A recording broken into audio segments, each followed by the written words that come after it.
thing. Okay, awesome. Yep. Hello, everyone. I'm glad you are all joining us. It's good to see all the screen. Miss Rose, it's good to see you. Thank you. Glad that you're on this call. Glad to be on the call. Hello, everybody. Hey, Jennifer. Hey, Lenora. Hey, Susan. I forgot, Susan, you're joining us in new capacity now, aren't you? I can see the post-vacancy chair glow emanating from your screen. Hello, Philip. Hello, Michael. Who else is on here? I see Cheryl Novat, Dylan Russell, Miss Lenora, Jerry. What a great time to get together. It is. Thank you for your leadership, Otis. Thank We you. have so much to celebrate. We do indeed. I think I see Jay Malone, who's very instrumental in making sure that we got this win from Labor. Glad we added that steering committee seat for Labor. Hi, Linda, Melissa. I see Chuck. Thank you for running, Chuck, doing the Lord's work in House District 128. We're going to have to now deal with him during session. I'm going to give it a couple more minutes before we get started.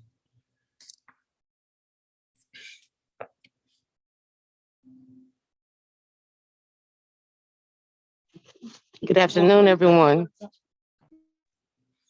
Hey, Antoni. I see Angela Williams is on.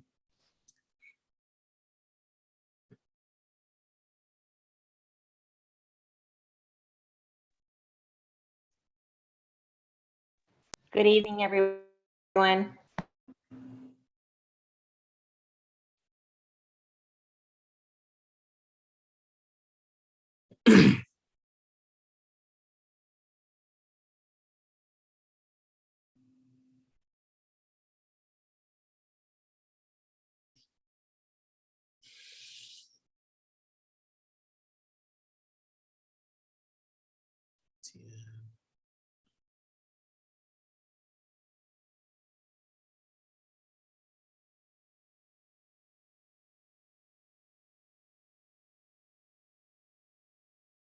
Yeah, one more minute.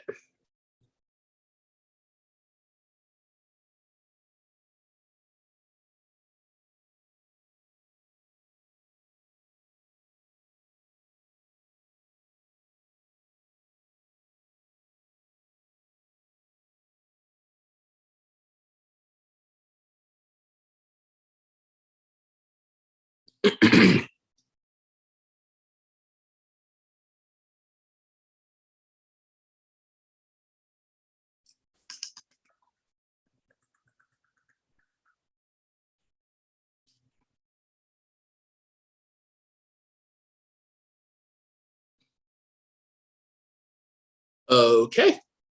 It is 6:35. I am going to call this steering committee meeting, Q4 steering committee meeting into order. Thank you all so much for joining us. It's good to see all the faces. I'm sure our faces are a lot more happy now that the election is over and all the hard work that we accomplished to make sure that Harris County stayed blue and getting the supermajority in Harris County for County Commissioner's Court, which is a great accomplishment. To my knowledge, I know we have Jerry Bernberg on here. I'm sure he can correct me if I'm wrong, but I don't think this ever happened in Harris County history. We have a supermajority Democratic. So I'm very excited about that and really looking forward to talking about some of the work that we did. Ashton, if you can pull up the agenda so we can get started.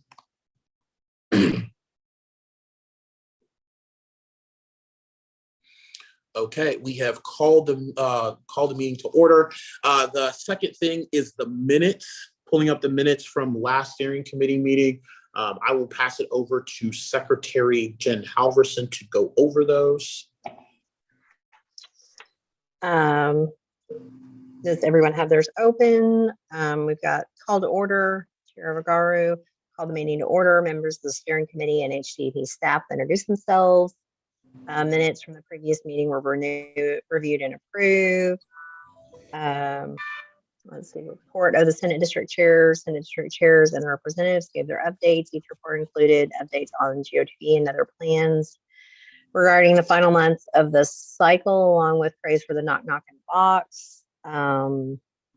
Let's see, rules committee, doesn't look like it's resolutions committee. Chuck Cruz gave an update on previous resolution committee meetings and discussed the introduction of election worker bill of rights.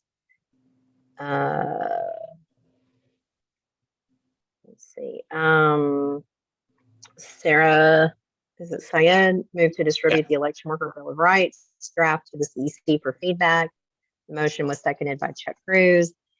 Review and approve the CEC agenda. Steering committee reviewed pending CEC agenda draft. Passings were discussed in the items, staff updates, precinct chair support committee, and approval of new committee members were added to the agenda under new business. Next meeting was left TBD.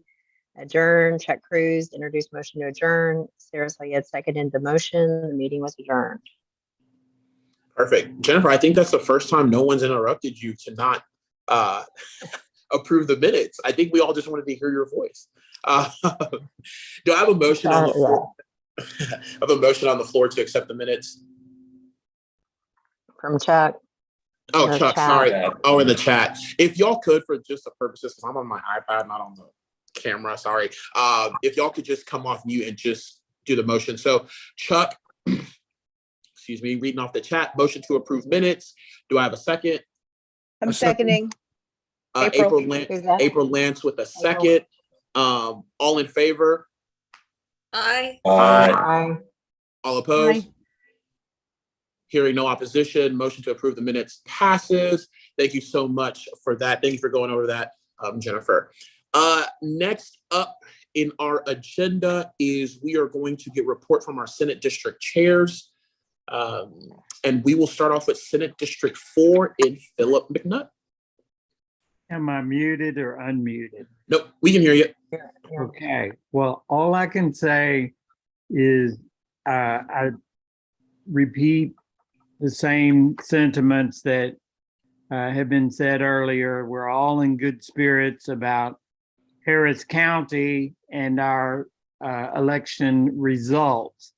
It was getting there that might have been an issue. And part of that, there's multiple things that we need to talk about. And I don't know where the proper place is going to be, that we need to address some things. And we already have the procedures are in place now because of the Republicans stepping in on investigate our Secretary of State's office being backed by the Republicans to investigate Harris County's election process and processes. So that's a point of discussion. And I know from my Republican counterparts, and I'm just saying this because I'm keeping my ear open to what they are discussing and what they were discussing all day during election day, including my SD4 chair Republican counterpart,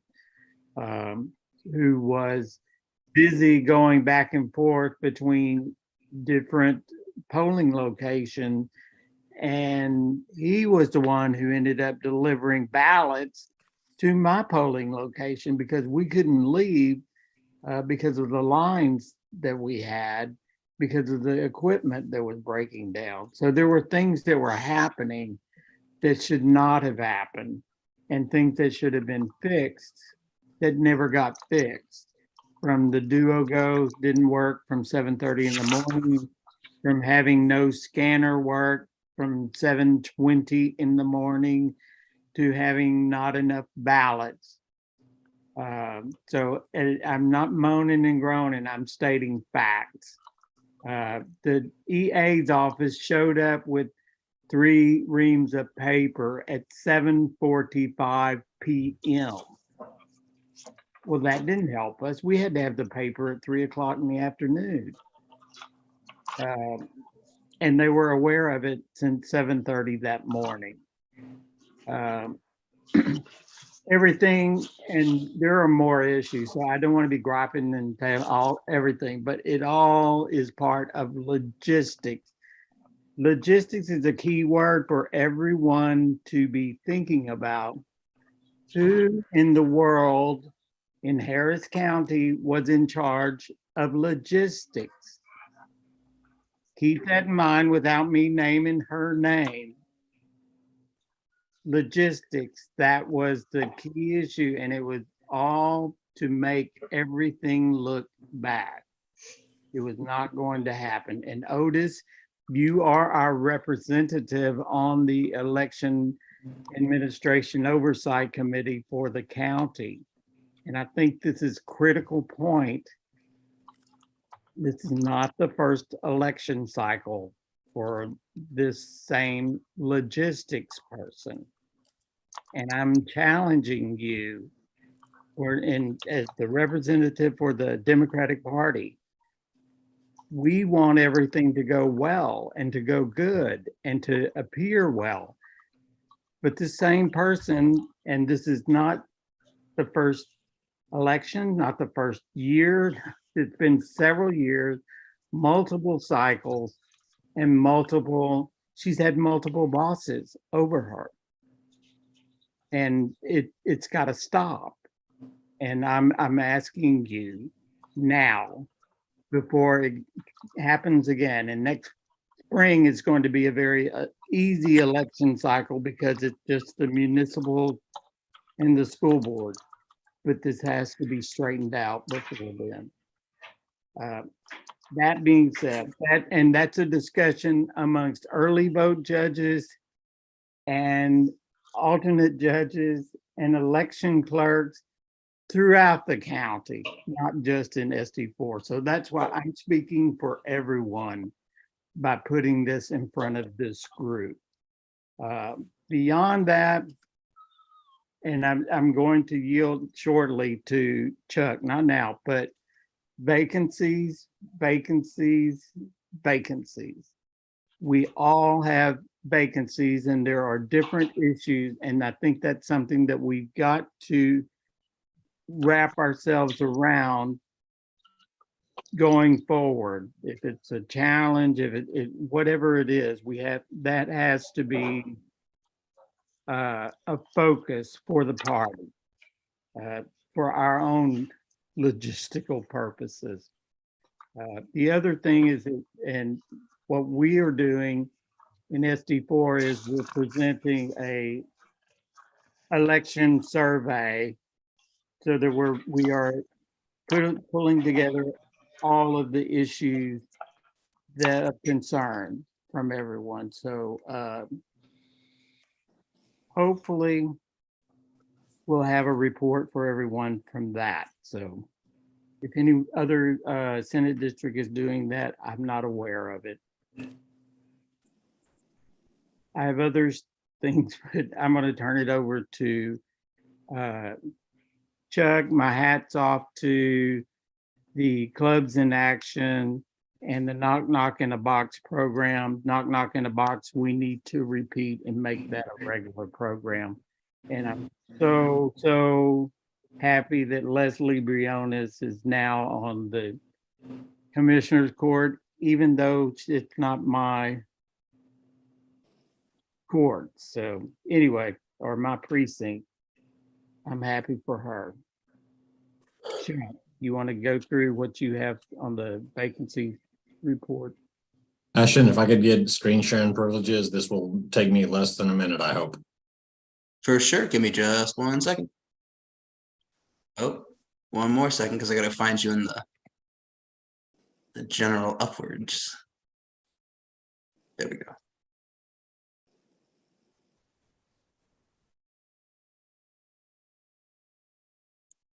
You should be good to go. Got it, thanks. So within SD4, this is something that we are discussing using. Hopefully y'all can see what's on the screen with my Excel spreadsheet here. We are wanting to assess where we need to focus our energies for filling our vacant precinct chairs. And we are trying to focus on the positive, so the occupancy rather than the vacancy. Get all these bars blue. This is the first pass. So we start off with some of the new precincts have no bodies in them. There are no registered voters whatsoever. That is the empty. Then this is again a rough cut, something that we can debate later, but I would propose that we discuss this at another time, seeing if other SDs want to join in with us in reporting in a slightly different fashion that I think will have a better reception by the CEC. So the small, medium, and large precincts, and again, a rough cut, 1 to 2,000, 2 to 4,000, 4 to 6,000 registered voters, and how many seats are occupied, how many still to be. I believe it is more important to get the precinct chair vacancies occupied in the higher population precincts. So that's something that we're kicking around, and I would love to discuss with folks later or after the CEC or whenever. Thank you. Thank you, Chuck. Philip, is that going to wrap it up for your report for SC4? That's Okay, it. sweet deal. And Philip, we'll talk offline. I think one of the things that we're kicking around at the party offices, if you remember in the primary, we had an open town hall with Isabel Longoria as the EA. We're reaching out we just wanted to wait till they're done with the count at central count and for the general election. We're probably going to do the same thing with our election and presiding judges as well, with Cliff Tatum, and invite him as well to do a meeting thereafter and hear your feedback about some of the things that that you were talking about. And I know election day wasn't perfect, so we definitely want him to have that feedback directly from you all, not just me as your representative on the Elections Commission as well too. So thank you, SC4, for that thorough report. I don't see anyone from, well, that's not true. I see the Jamels from SD6, but I don't see Yolanda on the call to give an update from SD6. But Linda. Hello, Otis. I'm sure one of us can give something. Yeah. Yeah, I was going to say, Linda, Alan, Jennifer, if any of y'all want to say anything, please go for it for SD6. I'm on the phone with Yolanda right now. Oh, okay. She's had an accident, not Oh, serious, no. but she's unable to attend the meeting tonight, and she wanted everybody to know that. Okay. Thank you, Alan. Jennifer, did you have anything that you wanted to add? Yeah, I just want to, give a big shout out to everyone. I know it's a heavy lift across the party, between the party, Clubs in Action, and the individual efforts by our candidates. We had some really great candidates step up and do a lot of block walking this time. And, it was it was great effort overall, out Area 5, we're out here doing our part too. So overall, I think, we had, while turnout was down, overall, looking at the numbers, we're still above where we were in 2014 when we took so many losses. So you have to, take your wins where you get them. And we had a lot of wins this time. So that's all I have to say. Okay, perfect. Anything else from SD6? Okay, we'll move on to SD7. I know Sar Syed is at Central Count doing the Lord's work, still counting some of those ballots and getting all of that reconciled. But I know Angela Williams and Glenn Etienne are on the call, the SDC members from Senate District 7. So if you all have anything to say, please go forth and do it. Angela, did you want to chime in? And no, you go ahead. Go ahead, Glenn.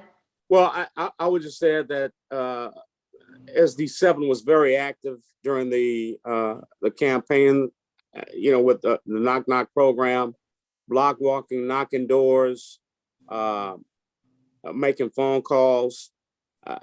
So it was a very hardworking effort on the part of SD7. We did the best we could. I think, as Jennifer mentioned, you take wins where you can. We're thankful that we do have a 4-1 advantage on Commissioner's Court. I think not since the 70s, Otis, has that happened. I think it has happened before, but it's been back in the 70s. So I think we're all taking a rest right now. It's been a hard-fought campaign. A lot of folks work real hard. So in Sarah's absence, we just wanted to add that. And Angela, if you want to chime in anything else, please go ahead. I just am going to echo what we've already heard. A lot of people put in a lot of effort, and I think it really paid off. Glenn is right. We do, we have been taking a break. We'll meet up again for our Senate District 7 meeting in December. And vacancies will definitely be a challenge going forward. And that's what we're going to concentrate on. That's all I have. Special shout out to SD7. For those of you that know, that's my home Senate district. So always get special love for Senate District 7. Thank you, Glenn. Thank you, Angela. Next up is Senate District 11. I believe April Lance is on the call. April, please do give us your update. Yeah, I'm here. I'm going to echo what everybody else said. We are still recovering from a very long election season and some very long days, both in early voting and on election day. Jennifer Polito and I are already looking at our next set of vacancies and looking at recruitment in some of those precincts. Chuck and Philip, we'll get together with you guys and see what you're doing and try to mirror that. When Jennifer Polito and I get together next week, we'll message you guys. But we had tons of people out block walking our clubs. All of our clubs in our area were very, very active. Hats off to Jennifer Halverson of all the work that she did. Hats off to Chuck Cruz for all the block walking Chuck and his people did, and people in Baytown and our Clear Lake clubs. But everybody is just trying to recover, regroup, and look at where we go next. So that's it. Thank you, April. And Cheryl, is the audio still cutting in and out for you, Cheryl? I saw your message in the chat. Just want to make sure you can hear us. Yes, it's still going in and out. Okay. Is anyone else having that issue that the audio is going in and out? No. Cheryl, maybe you want to leave and then come back in, and hopefully that'll help with the audio. Definitely want you to hear everything. Okay, I'll do that. Okay, cool. As that was SB 11, Chair Sanders, SB 13. What's going on in your neck of the woods? Good evening, everyone. First of all, I heard Philip's sympathy and his passion. I heard Chuck's plan of action. I think that's a great idea. So whatever we can do as Senate District chairs, I definitely want to follow that same methodology. Vacancies are an issue. There's something we're going to have to work on in all of our Senate districts. But I want to take a different approach on my report. I want to give a bunch of thank yous. As you know, the report from HCDP that came out, they identified 100 precincts that were considered to be priority precincts. And these precincts are the ones that might have had a little challenge when it came to get out the vote. And guess what, my friends? 62 of them were in Senate District 13, which means that we had to go to work and we had to get out the vote efforts. So again, I want to take a different approach. I want to start thanking folks who came to our rescue and helped us. I want to start off first by thanking HCDP. That's Otis, that's Kylie, that's Nicole, Elisa, Corinne, Ashton, Jordan. Did I miss anyone? America. Elisa, our comms director. Yeah, I think I mentioned her. Oh, you did. Tanya and Karina, who are organizers. They were phenomenal as well too. Mark Malakoff. And Mark. Yeah. Of course. Sylvia, Mark Donica. Malakoff and Sylvia Getterberg.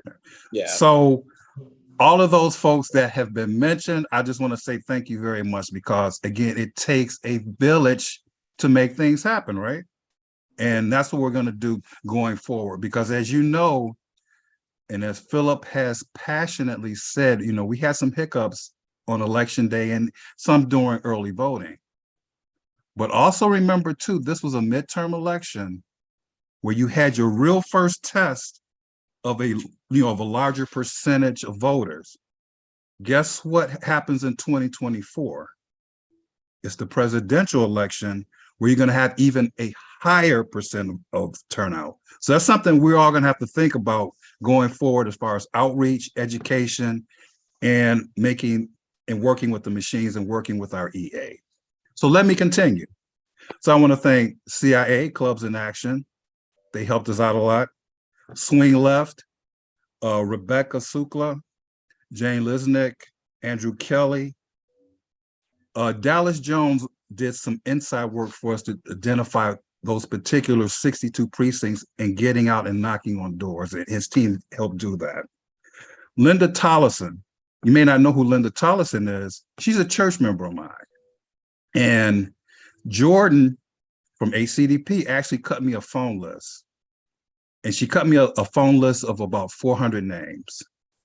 My church member, Linda Tollison, actually contacted 300 of those folks on my list. And she put together a copious and detailed list, which I'm going to happily send to HCDP with her plan and her comments and her suggestions. So I think it's something that we all can learn from. I just want to say thank you to her. Of course, our Congress folks, Sheila Jackson Lee, Al Green, they've always been there for us in Senate District 13. Our great state Senator Boris Miles, who, he always has our back. Sri Kulkarni. Sri came on our call on November the 5th and gave us a tutorial on how to actually use the Reach app. And several of us actually used it. We actually found out folks who said they voted, who had not voted. We called them to say, hey, what's going on here?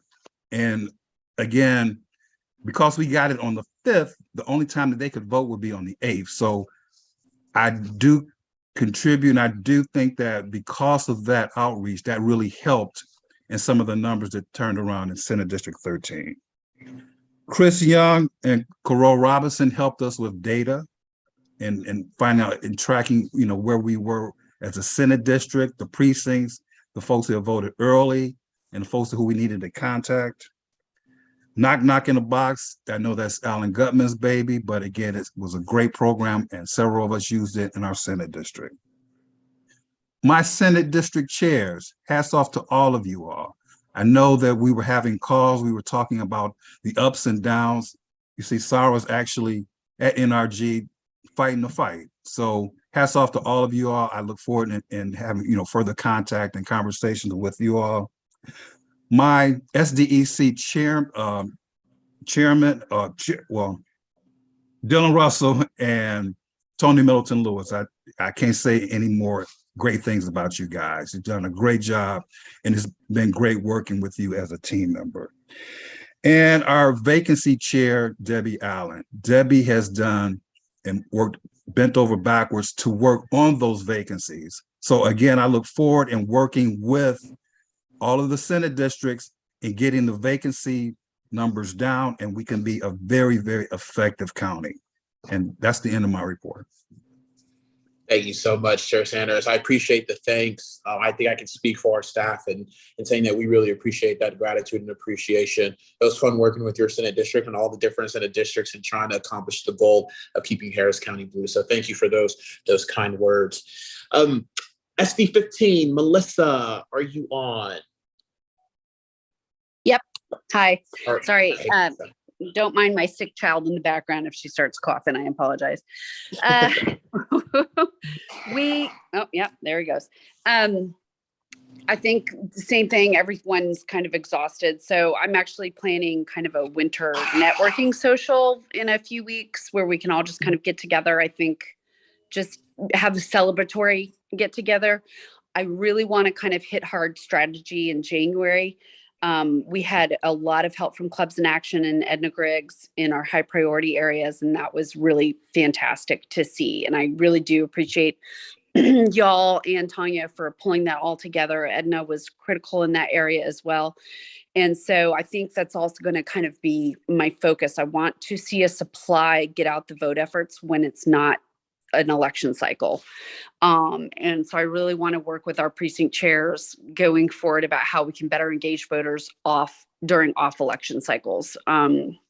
And see if that'll make a difference. Because I know Edna said, even with Clubs in Action reaching out, she still wasn't seeing as much turnout as she would have liked. So I think kind of after the holidays, I want to sit down and think, no, there, go away. I'm going to move. I'm sorry. I'm just sorry. I don't know. The schools are full of germs right now. I apologize, y'all. But I really, really kind of want to see what we can do kind of next year during smaller elections and, leading up to the mayoral race, kind of developing strategies for outreach that'll help us during the midterms and in the bigger presidential elections, especially in our high priority areas. I want to talk to the precinct chair committee and see if we can get some data on which of our precincts engaged in the Knock Knock program. I thought that was a really good program because I think a lot of our precinct chairs have concerns about paying for supplies, especially if they're paying for them on their own and things like that. So to have those materials ready to go, pre-printed, I think a lot of people really appreciated that. And I think that was very helpful. So I'm glad that that's going to be a more permanent fixture going forward. That those kinds of precinct chair support efforts are critical, I think, in getting people engaged, and it was kind of ready to go, which made it even better. I know as a precinct chair myself, it was fantastic. So, and I'm also, I've talked to Walt Footy, who's our precinct chair vacancy person. And so that's going to be one of our big priorities is filling up our precincts. So I'm kind of in the same position as Vincent, where we had a lot of high priority areas in SD15 as well. And we've got a pretty high vacancy rate. So I do want to attack that. So I'm formulating kind of, I think, 3 or 4 solid goals I want to work on within SD15 in the next, year. And I really do appreciate that the SD chairs that we've all been working together this last year. And I'm hoping that we can kind of pull together and strategize together going forward. But for now, everyone's, I think, taking a breath. So congratulations, everyone. I know it was a lot of work. Thank you, Melissa. And that's accurate. And I think, a lot of the stuff that you guys are talking about, I'm going to address in new business, and we're going to switch the agenda a little bit to approve the CEC agenda first, and then go into new business and tell you guys what we're thinking about the future. But yeah, a lot of the stuff that you're saying, we're tracking with, and totally agree. And thank you for all your work in SD15 and everything that you did, especially coming on as a new SD chair heading into the election. So I know that wasn't super easy. So no. Who doesn't like to jump into the deep end, right? It was all good. Right. It was all good. It's been a fantastic ride. And I'm looking forward to what else we can do together. So perfect. Thank you. Sorry about the coughing. I apologize. I'm sorry. Oh, you're fine. You're fine. All right. SD17 is next. I know Lynn is not here, but we have Susan Haynes, and I believe that you will be giving an update for SD17. Okay, this is my first time addressing y'all in a steering committee meeting. I'm not even sure what to say. I'm recently elected secretary of SD17, previous vacancy chair for over 6 years. So I am jazzed that you guys are all talking about filling vacant precincts, because it seems like I was the only person or one of them talking about that for 6 years. It's so important. As you know, our SD17 has really changed a lot. It's very small and it's very red, thanks to Joan Huffman, who districted purposely that way. So we really didn't have very many priority precincts, maybe 2 or 3. So I think that I'm going to give a shout out to some of our pod leaders. Carol Wheeler and Jan Adam out in the Katy area were fabulous with everything they did and all the meetings they were hosting. Also, Mr. Gail Jenkins, along with our new SDC woman, Cheryl Novak, and that team covering 20 precincts. we have unfortunately, a lot of vacant precincts because a lot of them were split up. So, leaving us with a vacant precinct for everyone that had one. We don't have a vacancy chair at this time. I just texted Lynn Greenwood and asked her if she was going to attend the meeting, and she said that no, not able to, but she's very interested in hearing about the lawsuits and the status of those, and told me to take good notes. So I'm going to do that. So I want to thank the Vol in a Box and Knock Knock in a Box group, the Reach group. And even though they didn't cover my area, I'm so impressed by Clubs in Action and everything they did. And I went over to the Leslie Briones office several times in Bel Air to pick up things, very impressed by all the enthusiasm. And thank goodness that Leslie Briones won, because now she's the only Democrat representing my area after we lost Lizzie Fletcher after redistricting. So I don't know, we're also going to focus on vacant precincts, but we don't have a vacancy committee or a vacancy chair, so we're going to work on that. But thanks to HCDP, Otis, and everybody, and thank you. Thank you. Thank you so much, Susan. Thank you for the nice words and all that you all are doing in SD17. And I will, yes, we're going to talk about the lawsuits, because I'm sure some of you have seen my words about the lawsuits and some of our elected officials. So I'll definitely tell you what my thinking was behind all of that as well, too. Dwight Ford is not on. I know he's always busy. Is there anyone from SD18 that's on to give an update from SD18?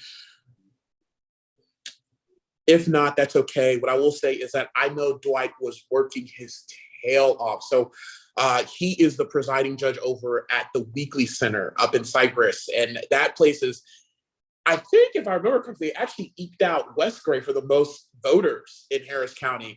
And so he was really doing the Lord's work there during early vote and election day. So big shout out to Dwight Ford. And SD18 has grown in Harris County. I know Louis Kokorst, the senator there, was not thrilled that she got more of Harris County, but it's got more Harris County now instead of District 18. So I really want to thank Dwight for that. Moving on to our agenda, I know we have standing committee reports. What I'm going to do is I'm going to do this a little differently. I'm just going to open it up because to be fair to our chairs, we're all in get out the vote mode. So I don't know if any of them were able to do any of these meetings during this time, but I know Chuck is on. I know Rose is with us. Thank goodness. I'm glad that you're on this call with us. I know Sudi is out of town. Rob is with his kids and things like that. So Chuck and Rose, if you all have anything that you want to share from your standing committee, I think we all understand that we're all in get out the vote mode. So it's okay if there's no reports to be given.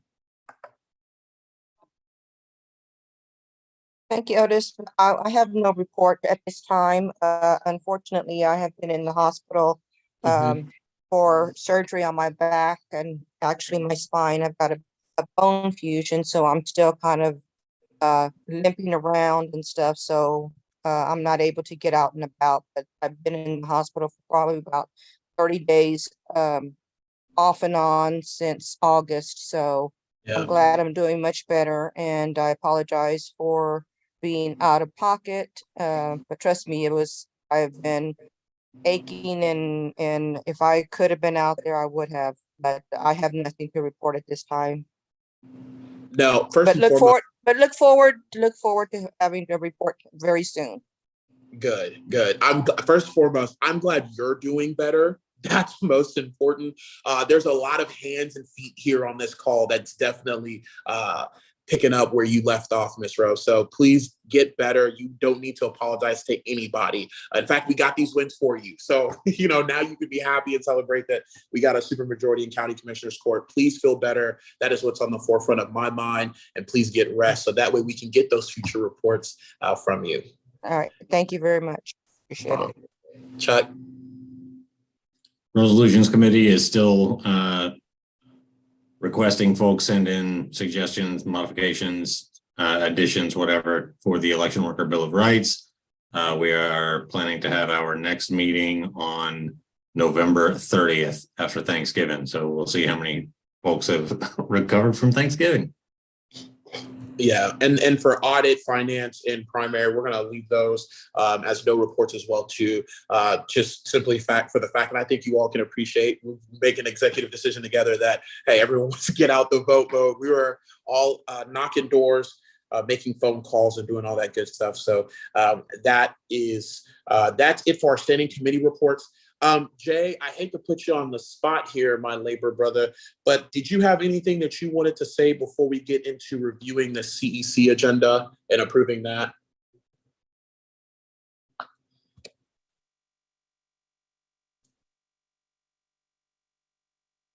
I know he's off mute. Hey, Jay, are you talking? Uh-oh.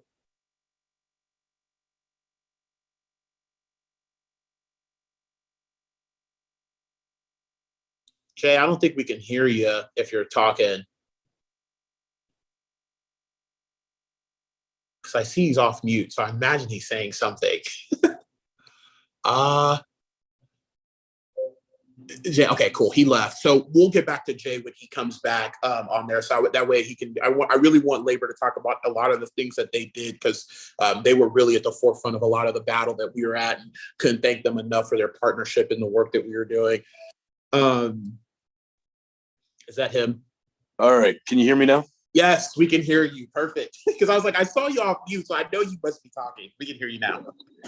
Yeah, this happens sometimes. I think the only thing I'd like to say is just how appreciative I was of how everybody came together in the last few months to work together. I've worked in 5 different states, and I've been involved in various ways in different coordinated campaigns. And I think that this was the strongest coordinated effort that I've ever seen.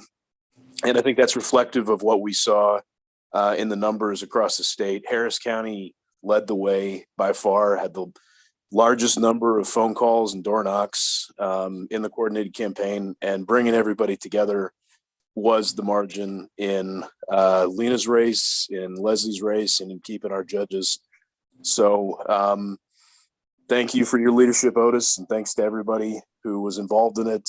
Clubs in Action, us, TOP, everybody working together like we did, that really made the difference in the ultimate outcomes. No, thank you so much, Jay. And Jay, I'm going to brag on labor even more, and y'all are going to see this in my report. What they did with their phone banking effort is just mind-boggling. I think at the end of the day, led by labor, I know we got to help, and Lena's team got to help, and all these folks, but led by labor, we made over 2.5 million calls with that effort alone. And Jay spearheaded that. He kept us accountable, kept us on the straight and narrow. If you guys have no idea, labor came through like labor's never came through before. And they were amazing this election cycle. I am so happy we have this third at-large seat on our steering committee. I'm so happy Jay's in it because labor was amazing this cycle. And without them, we probably would not win. And that's just the truth. They did an amazing job. So thank you so much, Jay, for that. Thank Haney for me, AFL-CIO Gulf Coast. We're always going to ride with you guys. So thank you so much, Jay, for all the work that you put in and making sure that we got that supermajority in county commissioner score and held up with our judicial seats. Moving on, like I said, if you guys don't mind, I'm going to switch around some stuff. I know we only have 3 items left. I want to go over the CEC agenda first and then go into new business so I can talk about some other stuff. For our CEC agenda draft, here it is. It'll be in person. Ashton, if we can add the location as well to this document of where it's going to be. It'll be Sunday, December 4th. We thought that might be the easiest day for everyone. We're trying to help navigate through the holiday parties that might be coming about as well too. I know folks have started to announce those things as well too. So we wanted to get ahead of that and let folks know. As you all know, I like keeping the tradition of traveling. I know for some it becomes further, and then for those folks in those areas, they're like, thank you so much for finally being in our area. I think it's just really important to travel the county to see where other people are at, who we're talking to, who our voters are at, and where everyone's at. So we'll be at the East Harris County Activity Center. As always, we'll do a call to order, welcome everyone to our CEC meeting, have the Pledge of Allegiance. I think we'll do an introduction of elected officials now, no longer candidates. So Ashton, if we could make that distinction, just introduction of elected officials, if there's any of them in that building. We'll have our treasurer's report, secretary's report, as always. Now for passings, this is where I'd like to open it up and see if you all have any passings.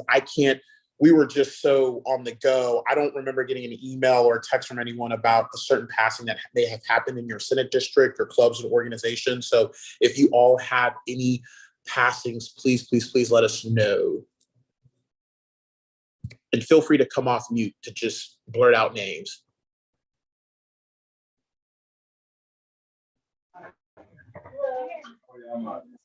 That's the day after the Area 5 party too. So if you're going to be out in our area, you get to be out in our area twice. Oh, nice, nice.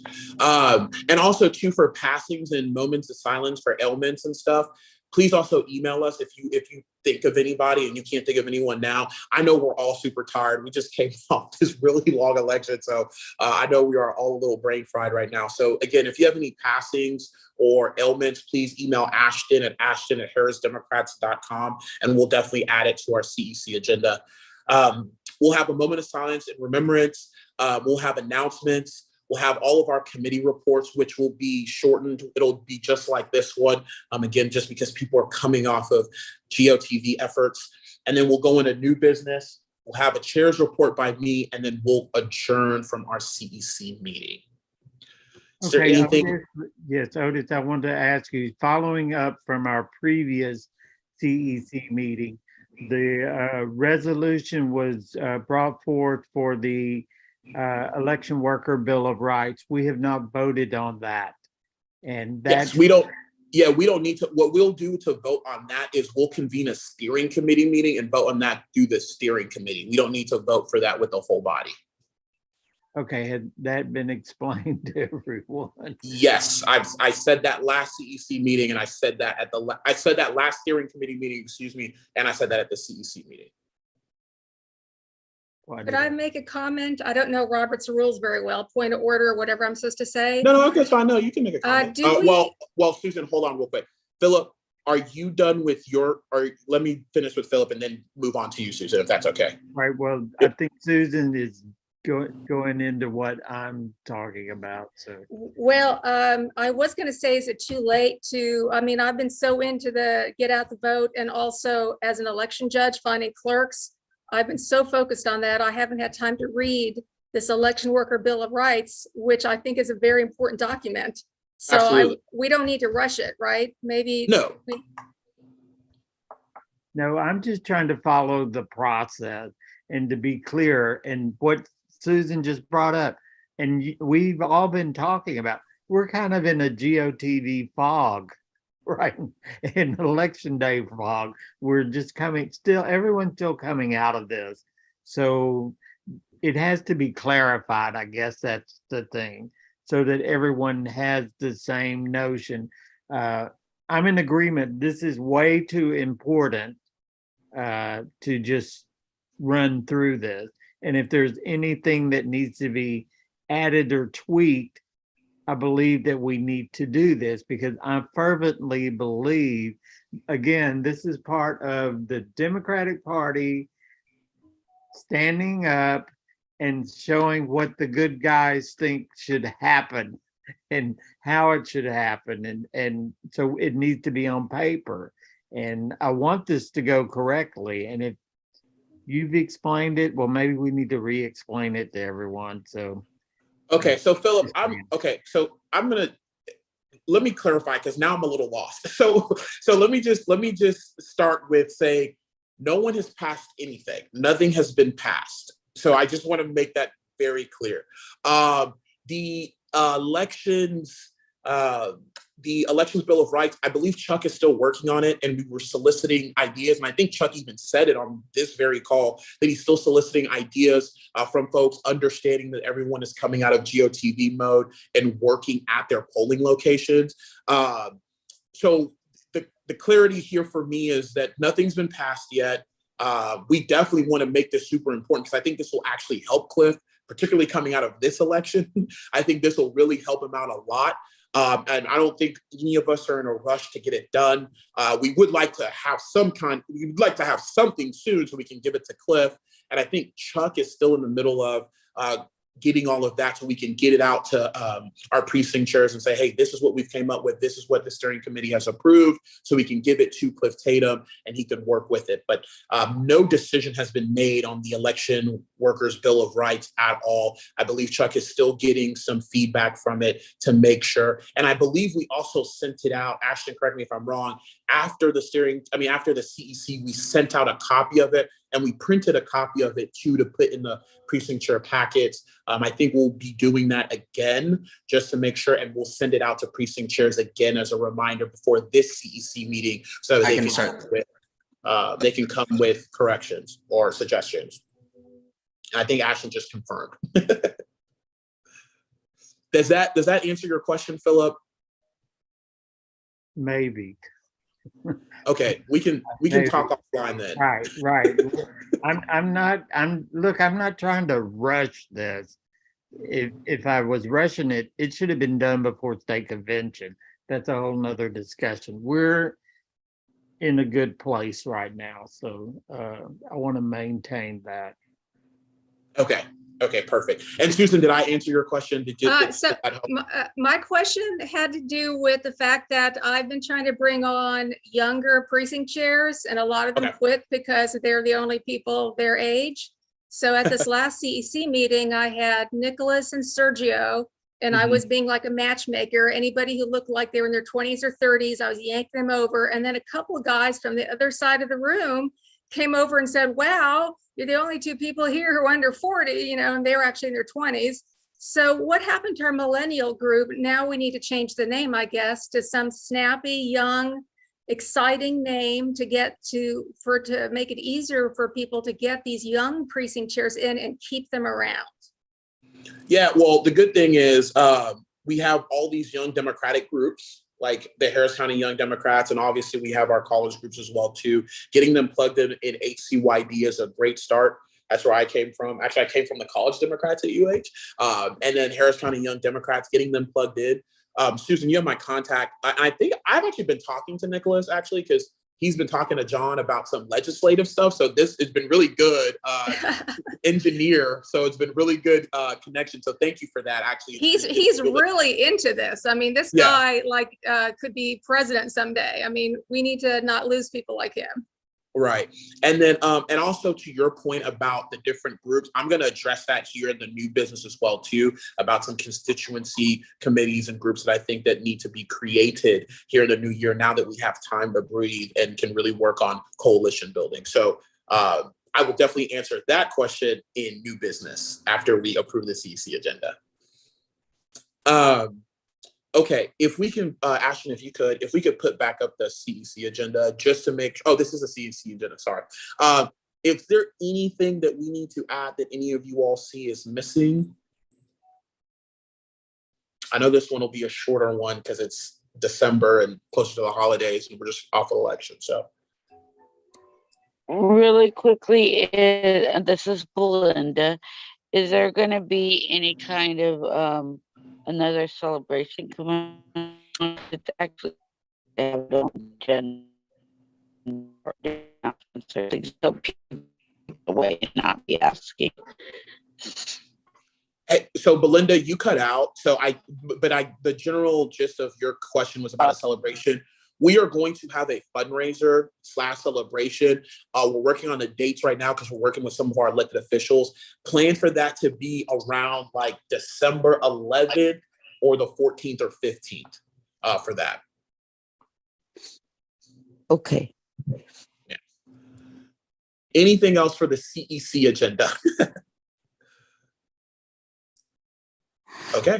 This isn't an agenda item, but I'm wondering, can we Okay, ask? so hold on Okay, so hold on really quickly. Let's get through the agenda item, and new business is coming after the agenda. So I promise we'll get to new business. Let's just solidify this agenda if we can. So is there any other additions to this agenda? Otis, this is Glenn. Will you cover the recap of the election in your report? Yes, in the chair's report, yes, for the CEC. Okay. Yes, sir. A motion to I do approve. have one, Otis, really quick.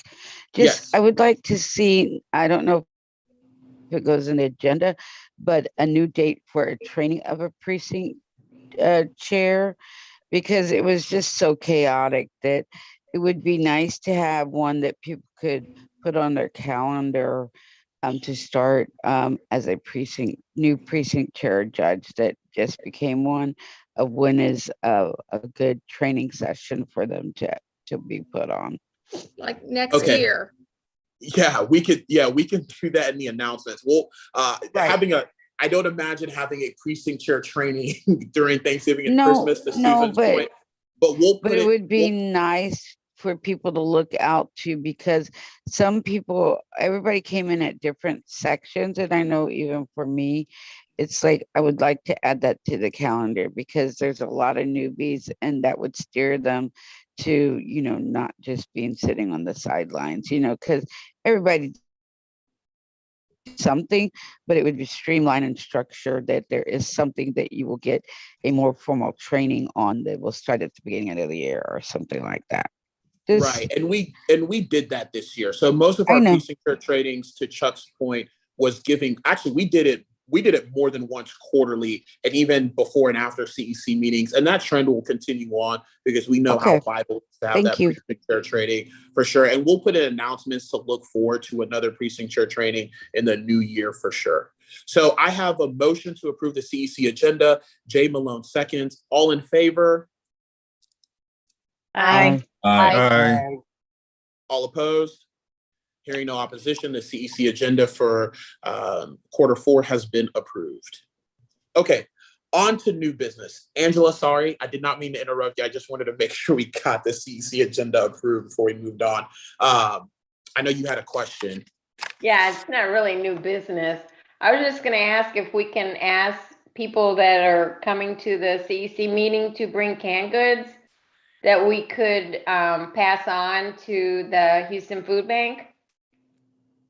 Oh, absolutely. We can definitely do that. Ashton, when we send out a reminder email, can we add that, bringing canned foods, and we can set up a location for folks to bring that, and we can help distribute that to the Houston Food Bank.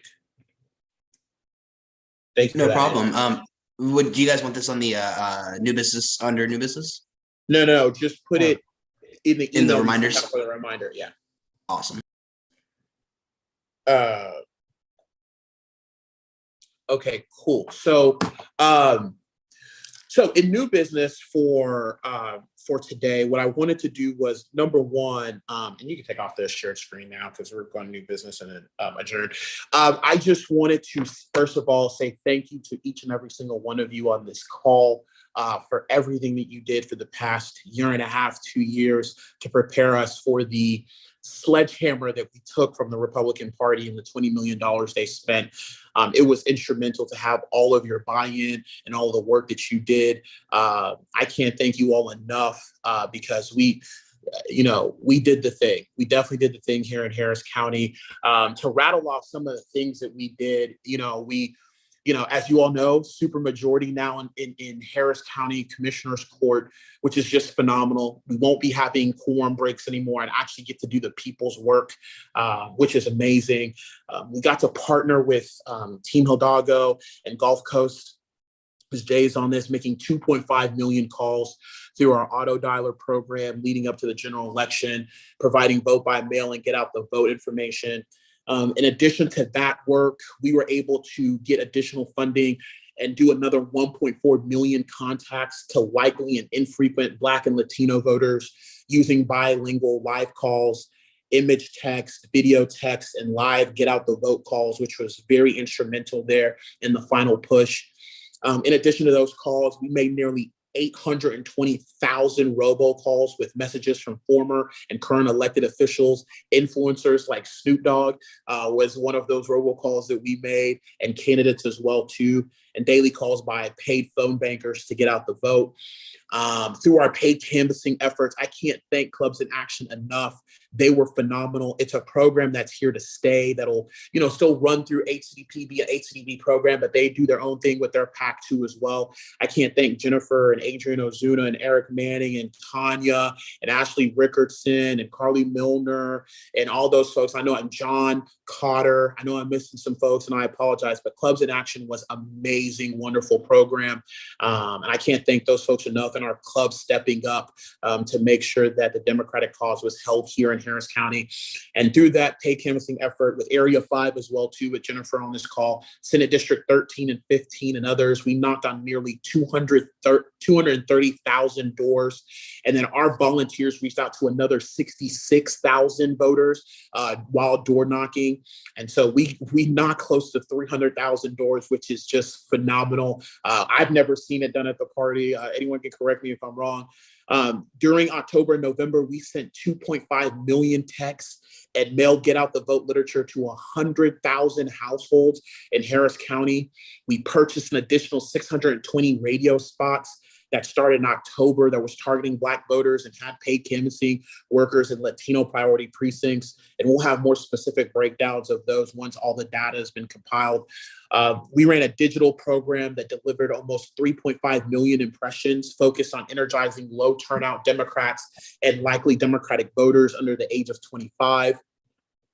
Through our new door knocking program, Knock Knock, championed by Harris Democrats precinct chairs. I can't thank Alan Gutman enough for chairing that committee and taking those ideas and putting it together. We distributed postcards and lit in both Spanish and English to support our get out the vote efforts and recruit volunteers. I have it marked that there was at least 200 precinct chairs who at least participated or did something part of that Knock Knock program, a volunteer in a program. That was instrumental. We've never done anything like that in Harris County before. We ran an aggressive church program and a poll greeters program as well too. That was really well funded. So I was really happy about that. And all in all, and I get amazed by this number every time I say it out loud. Harris Democrats made over 7.8 million attempts to reach voters through canvassing, phones, mail, radio, digital, and our texting programs. Over 7.8 million attempts to a little over 1.2 million Harris County voters. We laid it out on the line. We went up against an unprecedented $20 million. And some folks have even told me it's up to $25 million that we went up against this cycle. We were able to stay aggressive and still come out on top, making sure that lives are made better in Harris County because of the hard work that you put in this election cycle. So I just want to say thank you. I want to give a special shout out to our staff, Kylie McNaught, who leads our extraordinary team, Jordan, Ashton, Karem, Mark, America, Nicole, Elisa, Chris, Tanya, Karina, Sylvia Getterberg, who's just been amazing in getting our precinct chairs all in order. Adonica Forche, who was our coalitions person, Kim Christ, who chaired our clubs and orgs table, did a phenomenal job, and they do a great work in Clear Lake in the Bay Area.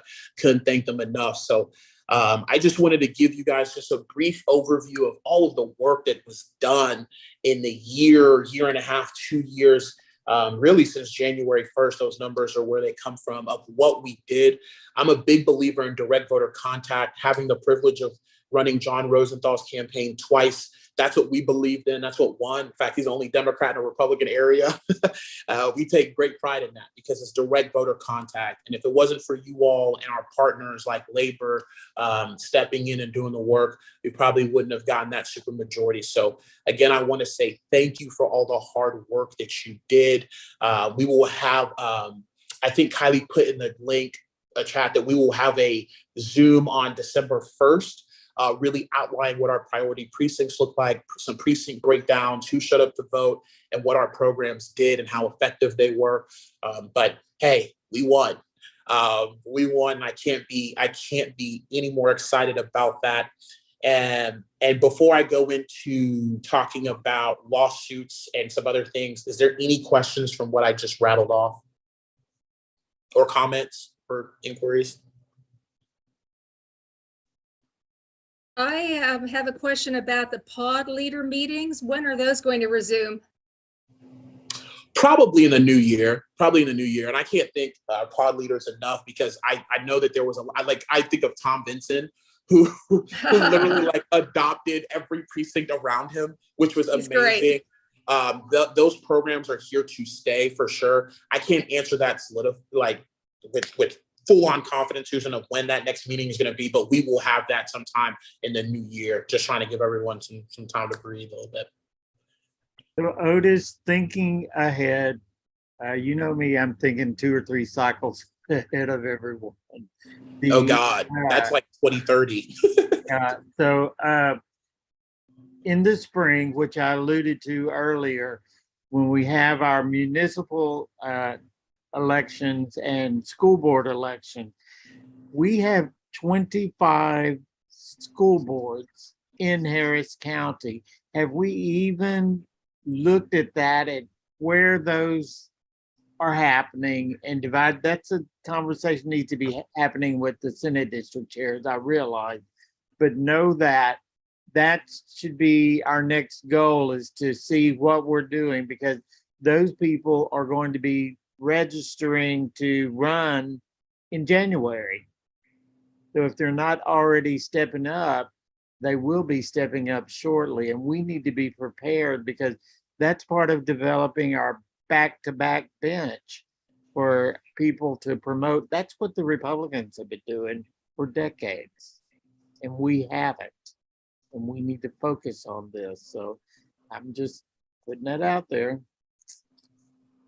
Thank you, Philip. I appreciate that. I think that there's going to be fantastic candidates running for school board all around Harris County. We're just going to have to see. I think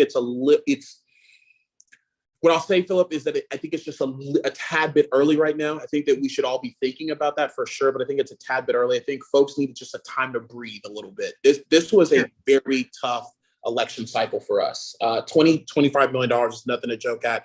I can't think of a county in America that had a county judge's race or a county admin race have this kind of money being poured into it. I mean, these guys really hate Lena, but she won.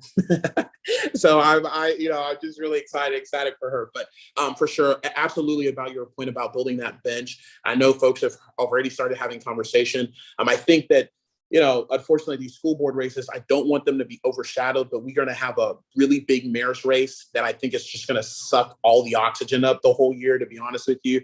I mean, damn, we had a mayoral candidate raise $1.1 million, and we haven't even hit 2023 yet. So, just be mindful of that. These municipal elections, all of them are up for grabs. People have already started announcing things like that. It's going to suck up a lot of the oxygen. So for sure, we need to focus on these school board races, help out where we can with our different clubs and organizations that are in these areas, Senate district chairs, but be mindful that the city of Houston elections are gonna, once the New Year's is over, all you're gonna see is 4 at large, 4 district 8s, 4 mayor, 4 city controllers. So that's going to suck up a lot of the oxygen. So I hope everyone is prepared for that.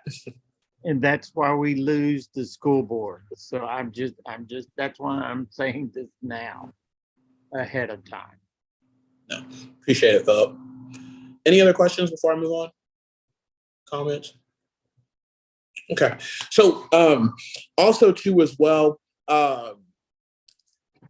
so for some of you that don't know, Chuck, thank you for reminding me. We also flew a banner over the World Series parade. Thank you, Chuck Cruz, for that. We've never seen anything. I was actually having my friends who were there texting me videos and pictures, because they're like, is this y'all? And I'm like, yes. So we had a banner float over the parade because they had it on Monday. Unfortunately, MLB would not move the date. So we just got really creative. I know Lena and Beto's teams are out there in t-shirts with signs up, texting to say, hey, if you haven't voted, text this and make a plan. I think the message read, vote every Democrat tomorrow, 7 a.m., 7 p.m. I'd like to think, Chuck, that we got a few voters from that banner. So thank you for funding that and getting us that airplane as well, too. An honor. The other thing too is that you all have seen, so for us at ATDP, we haven't got to rest, partly because the Republicans are up to no good. So as we anticipated, we knew they would not accept this election results the way we want them to, even though election deniers all across the country have accepted their fates. Here in Harris County, they have not done that. They're paying protesters, and I'm going to say this whether I approve or not, because I know Steve Hotze is a hack and he's doing it anyway. They're paying protesters to be outside the administrative building, calling the election into question, that they got all these voters that got disenfranchised, even though we know they're the party of disenfranchising voters. And so there has been a lawsuit that really is more aimed at Cliff Tatum, not really the election results, because they don't really have good standing on that. I don't anticipate that lawsuit yielding anything because there's just really no proof of anything. What I will tell you all is that, look, Harris County is a huge corporation. It's just like Home Depot, Lowe's, Walmart. I think some of you may have seen me say this on TV. There's going to be errors that happen when you have 782 polling locations.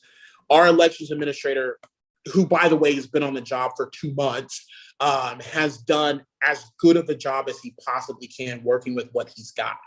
Can we do a better job of making sure that we don't run out of paper at polling locations? Absolutely. We have long lines. We've got to figure out how we can get people to other polling locations and not just go to the same 15, because I know it's tradition for a lot of folks.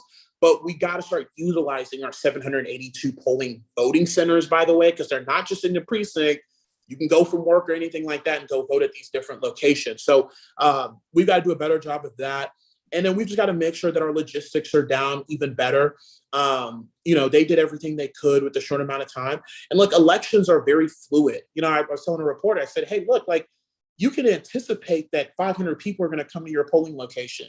But election day is just fluid. You don't know. You might get 300, you might get 700. Now we have to better prepare for the fluidity of, what happens if there's more. But we also have to keep that in mind as well, too, and not just be irrational like the Republicans. So, we're monitoring that. And then for those of you that don't know, Kim Ogg, I'm just going to be quite frank with y'all. Quite frankly, I'm tired of Democrats undermining other Democrats. I think it's bullshit. We had to hold our tongue for 1.5 years dealing with this, between telling us that we're defunding the police, pretty much undermining a young Latina woman who's the county judge. I was really frustrated. And for those of you that don't know what I'm talking about, Kim Ogg has opened up an investigation into our elections administrator and what happened on Tuesday. I don't think Kim Ogg should be focused on what happened in our happened with the EA's office. I think Kim Ogg should be focused on convicting cop killers and stop undermining the Democratic Party and our democratically elected officials. We're not going to win if we keep griping at each other and eating each other alive. It's just not going to happen. And we've got to stop this as Democrats. And so... But Otis, of all due respect, who initiated this? Wasn't it the Texas Rangers or something? No, it's not it as was though Kim Ogg. It was Kim Ogg. She invited the Texas She Rangers. called the She Texas called the Rangers. Texas Rangers. And it's not the first, second, or third time she's done this, particularly against democratically elected officials. And look, let me say this. I am not saying that Democrats are above the law. I am not saying that, right, like if something wrong is happening, we should look into it. For sure, we should absolutely do that. But Kim Ogg has undermined Democrats for the past 2 years. It's not great. I get calls from around the state. I get calls from our precinct chairs, clubs and orgs leaders, like enough is enough, particularly when it comes to voting. As a Black man and knowing the history of voting, for you to enable more of the election denying, these QAnon conspiracy theories, these protests that are happening, that are endangering our elected officials, by the way, because some of these folks have 0 sense and don't care about the safety of these folks. Enough is enough. So I knew that I might get a question about this, but I wanted to be proactive and preempt it. It's like, look, we as Democrats have to be steadfast in our fight and our mission, and we have to be together on this. And to Jay's point, part of the reason why I believe we won is because we all said, hey, you know what? Forget our egos, forget what organization you're a part of, forget what precinct you're representing. We have to win because lives have to be made better. And we've got to do that as a collective. And so this is not me endorsing or not endorsing Kim Ogg or whatever. I don't care about that. She's going to have her own race. But for me, it's really important that we are standing up for democratic values, sticking up for our democratically elected officials, and most importantly, not enabling election denying and QAnon conspiracy theories, and also protecting our election workers. Because what Senate Bill 1 did is it increased penalties to election workers who are just simply doing their jobs and can make simple mistakes that you would do if you're from sun up to literally sundown working a whole day. So what the district attorney is doing, I really don't know, but it's imperative that we protect our election workers and volunteers who are simply engaging in their civic duty that we preach and beg for people to do.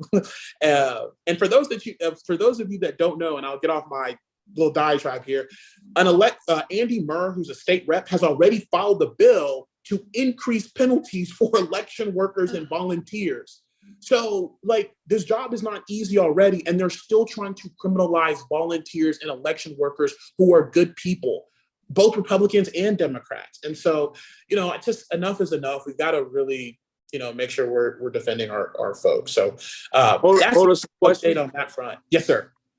Have you had a chance to have a conversation with Kim Ogg by any chance? I've had, since all of this, no, but I've talked to District Attorney Ogg like 4 times, trying to figure out how we can have resolution between her and our judges, our elected officials, and those conversations just do not seem to go anywhere. So okay, and I was just wondering, since this has all happened, if you had a chance to talk to her. Okay, no, not since this, but for other stuff, yeah. Well, I just want to add that I spent the whole day at the Election Technology Center. For those of you who don't know, I serve as a training instructor. And today, many of us were fulfilling the obligations of the audit of the Senate bill passed last year by the Texas legislature.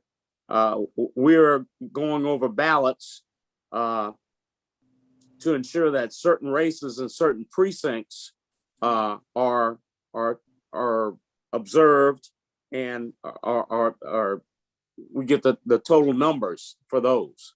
And this will be going on for a number of days. This is a costly effort. There's a lot of folks involved in this process, but that's part of what happened with the Senate bill last year. And, we're fulfilling that. So, Otis, I agree with you. There's a lot of things, and with the bill that you referenced, where the state rep is trying to increase penalties for election work. So we got to continue the fight. These guys are not going away with it. No, they're not. They're not. And I appreciate those comments, Glenn. And besides, we're losing a lot of good presiding judges. A lot of experienced people working as election judges and workers have quit for this very reason. They're scared. They don't want to take the liability on. And then new people are coming in and mistakes are happening. My Republican PJ didn't even bother to take the training, and neither did his clerks. Same with the Republican PJ in March. So they feel like they're above the law. So there's a lot of people making a lot of mistakes who are not experienced to work in these elections, since a lot of the good ones have quit or retired. Yeah. Belinda, I see your hands up. Yes, I agree with that message, because not only do we as precinct judges have to deal with a lot of changes that are happening, but I mean, the experienced people, I've been doing it over almost 30 years. And with that function, it's like you can't, even though we're experienced on how to handle it and we can do that, all the little things that you can make a mistake at is just so frustrating that it's like really made me not to want to do it any longer, because it's just so much accountability. Yeah, no, agreed. Okay, that's all I have for new business and announcements for me. Is there anything else that anybody wants to say before we hop off? Okay, well, not hearing anything. I hope you all get some. Do we have rest. Otis, I'm sorry, do we have a next meeting date? No. No, no Okay. next meeting. The next meeting is our CC. We won't have a next meeting yet, just to see how Okay. some things play out. Yeah. Okay. Anything else? Okay, perfect. I hope you all have a great rest of your week. I see a motion to adjourn from Jay Malone. Do I have a second? Second. Susan Haynes, second. Sorry, Philip, I saw her hand go up. Second. Susan Haynes, second. All in favor, say aye. Aye. Aye. All right, hearing no opposition, this meeting is adjourned. Thank you all so much.